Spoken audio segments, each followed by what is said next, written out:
What happens if your beat gets stolen and becomes a hit song? It's actually happened to me before and it sucks. But what do you do at that point? I mean, you're dealing with a bigger producer, a bigger artist, a huge label, a huge corporation. And a producer is accusing a huge label of stealing one of his beats. Allegedly, this beat is from many years ago, damn near a decade ago, I think. And somebody remade the beat pretty much exactly, created a song out of it. That song ended up going 6 times platinum. In the United States alone, it went double platinum in Canada and platinum in all these other European countries, and they didn't get a cent. So I brought it up on the podcast, and my co-host ripped this producer to shreds. And then Erinn called me, tell me to get off TikTok. Kind of, just watch it. The link to the full episode where we discuss other topics is below. But let me know what you think about this. What should this producer have done? It's a tricky situation because there's a lot of information that a lot of us don't realize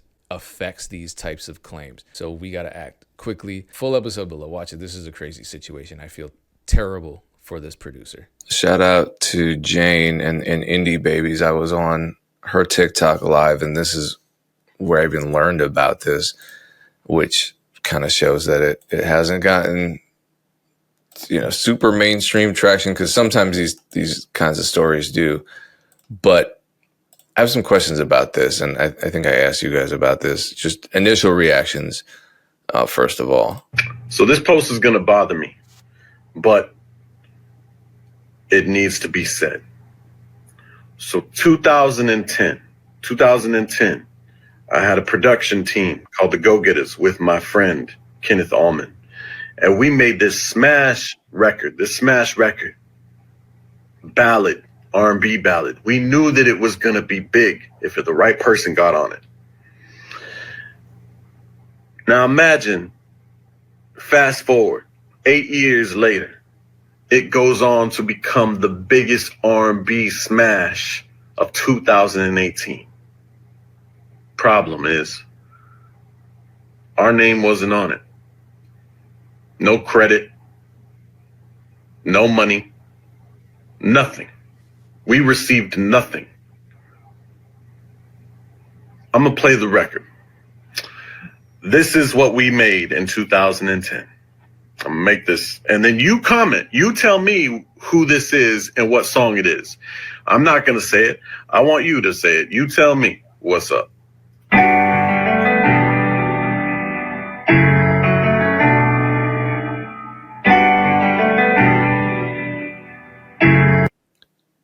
Anyway, it ends with him, I think, asking. You tell me. Here. What should I do? Asking what he should do. So, thoughts on that? And this is a recent post, right? So we're talking about a span. This is a very recent post. Yeah, this is from this year. This is a span of 15 years, essentially, because they said they made it in 2010. They knew it was going to be a smash, and then somebody used it eight years later. Quick. And this video is coming 6 or 7 years after that, even. Yeah, I mean, lots of artists know things are going to be a smash, right? I would say, all the times people know something's going to be a smash, probably point 0.00 something percent of the time, like it actually is a smash. I just don't understand why action wasn't taken a hell of a lot sooner than making this. I don't understand this post. Like, we're 7 years after the song came out, 15 years after you made the beat. I don't and you're complaining on TikTok about it. Like, I feel like right now you're just trying to get some likes. Like, this isn't the avenue for trying to, get compensated. I don't understand it, to be honest. And he's a weak ass storyteller. Like, you could have told it more in a more compelling way. I'm like, at first I was like, is he a songwriter? Then I realized I'm like, he's a producer. Cause some, like, at least not every songwriter. He's both. Oh, okay. I would say not every songwriter, but I have heard some just incredibly compelling stories from songwriters because they just can tell stories in multiple mediums. But I was like, bro, what in the jelly roll is this post? Because it was so like, mind you, imagine this. I'm like, what's the point? But also, get a lawyer. Like, I'm so confused. I'm with Dame. Like, what did you think was gonna happen? It's ambiguous what that song is. Also, I didn't even look at the comments. I think I know what that song was, but 2018 was a long time ago. So it's like, why What don't song you is just it? say what the song is? Like, what is this It's about? LMA. It's an That's what I thought. LMA I thought song. it was the LMA, the feeling song. What is it? Gut Oh no, it's feeling? not feelings. It's tripping. I think. Oh, okay, I see. Yeah, Okay, yeah. yeah. I was like, this is He was right. It was a hit. I'm like, this is an LMA song, I think, but I wasn't sure. I just don't know why you wouldn't say what it was.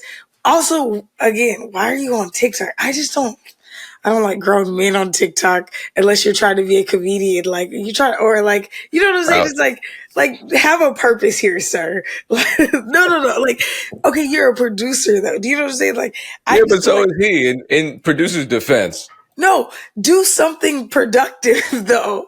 You know, like be a comedian, tell a story, produce a beat, teach somebody something.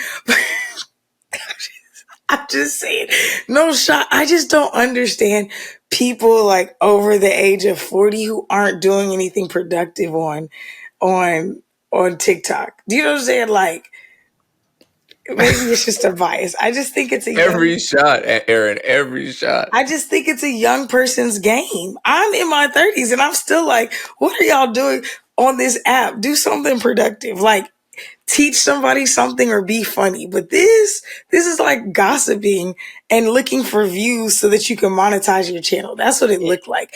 It's just really weird to me. But like if you're really a legitimate producer and you don't have a lawyer already, call your friends and say, hey, who's somebody that you recommend? Our beat got stolen. Like 7 years later is crazy because you may be past the statute of limitation, first of all. So like you just being, and maybe that's why he got on here because he finally was like, yeah, I should sue. You know, I think it's like an artist. You tell an artist to do something and they just keep talking about the thing, talking about it, talking about it. And then years later, they're like, yo, I'm gonna go do that thing. What we were just talking about. He might have looked into it and realized that he was past the statute of limitation. So he was like, well, the best I can do is talk about it on TikTok. But I just think it's weird. Like, huh? I could, I could tell you IP that's been stolen from me like that. It's just a quick call, Yeah. quick email. Like, hey, go chase this down for me. Do you know what I'm saying? It just doesn't make sense. The first move I made, like if I was a producer and I'm just doing my thing and then I hear my beat on the radio, my first call is to the creators of the song and like who put it together to see, okay, maybe there wasn't something malicious, maybe something got. I'm not trying to get lawyers involved right away. Let me just see. Let me just see what happened. Like, see if people are willing to engage. If people aren't willing to engage, and I'm positive that's my song, I still have the stems on my computer. Then just hit a lawyer. Our lawyer of preference is Ryan Schmidt. He's on social media all the time and very knowledgeable and super helpful for independent artists. Hit him up for a consultation. If something really did get stolen and a song, because that's worth going after, right? Like if it's a smash hit, then it's worth going after. If it's some random song that's got 50 plays on Spotify, like nobody's tripping. But if this is I don't know if it won any awards, but it definitely got a shitload of streams, a lot of radio play. There's money there. So if that's the case, then have that initial conversation, see what it costs to hire the lawyer, and just go that route. If you have everything in line, like you should come out on top. If you have the stems, you have the documentation and things like that. I I don't see why you're on TikTok now 7 years later. That's super weird to me. Still kind of. Yeah, I mean, I have a lot to say in response to that, but to speak to what Aaron was getting at, it does feel as though you go to social media when you've hit a wall. And so maybe he hit a wall. Before I speculate, I want to say this is all speculation. We did a story that, in our defense was reported on by every major online hip hop gossip and news outlet, including Shade Room, including Academics, where it was a rapper from Florida and it was reported that he was confronting his producer over the phone about overcharging him for beats. Apparently, that's not at all what was in the video. The producer reached out to me. He was not happy. So I'm going to have him on whenever he's able to get his technology handled. And he's going to tell the true story about that. Because it's frustrating to have a false narrative float out there. This is entirely speculative on our part.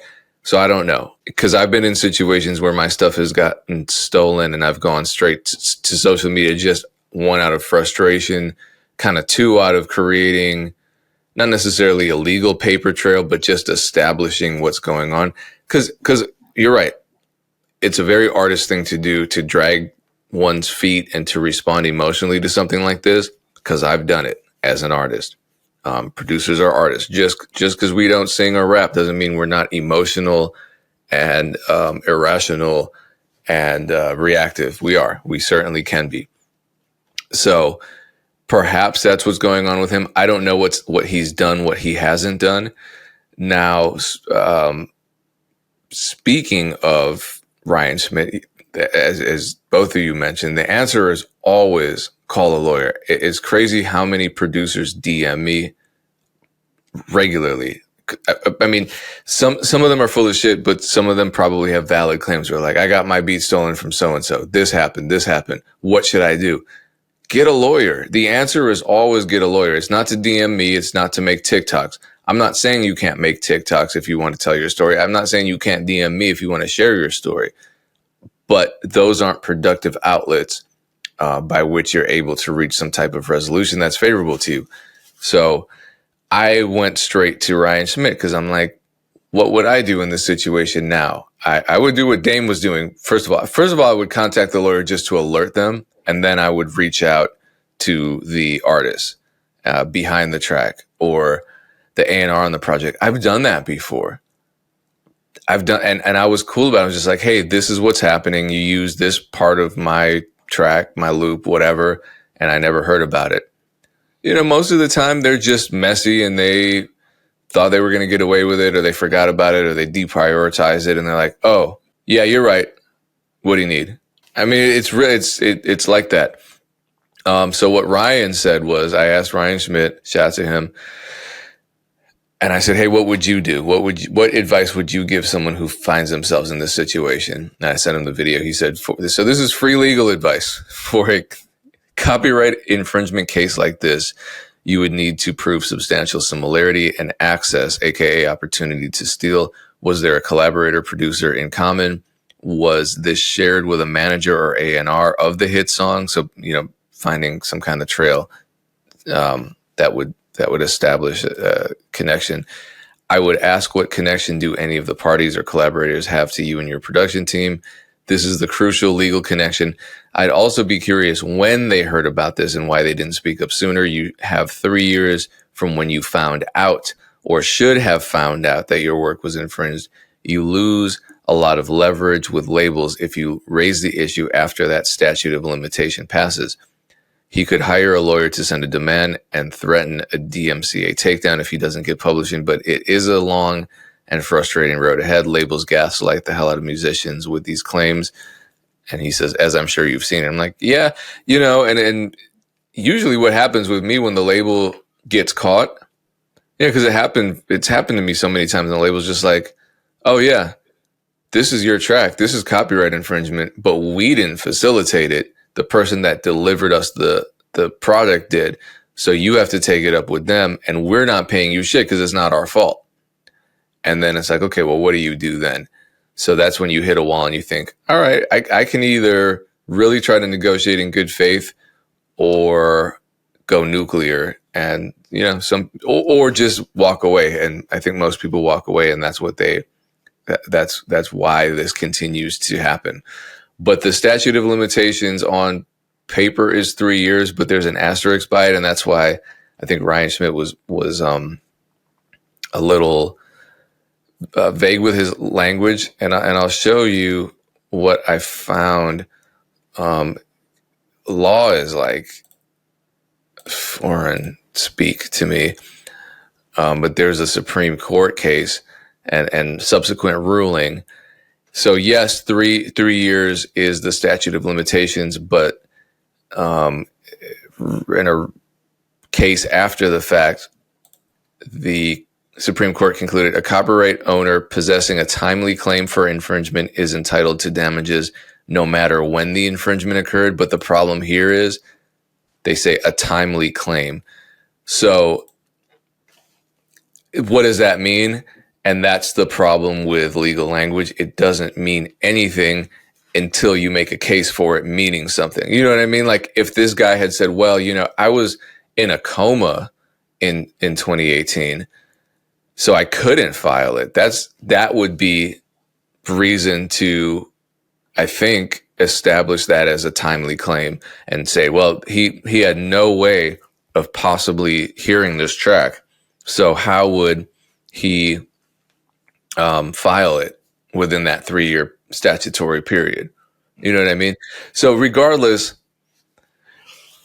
I think the lesson is to act quickly and act reasonably and know that you have a lot of different options to act. And ultimately, you don't want to be in a situation where you're asking the public. Again, I don't know if this guy is actually asking the public for real legal advice. I don't think so. I think he's doing it for clicks and to blow this story up. And I think probably I don't know. Is it smart at this point? I don't know, because that could piss the people, the label off more. I don't know. Well, if he wanted more clicks, he should have put the artist's name in there, the picture in there. Like, obviously, the artist is much bigger than him.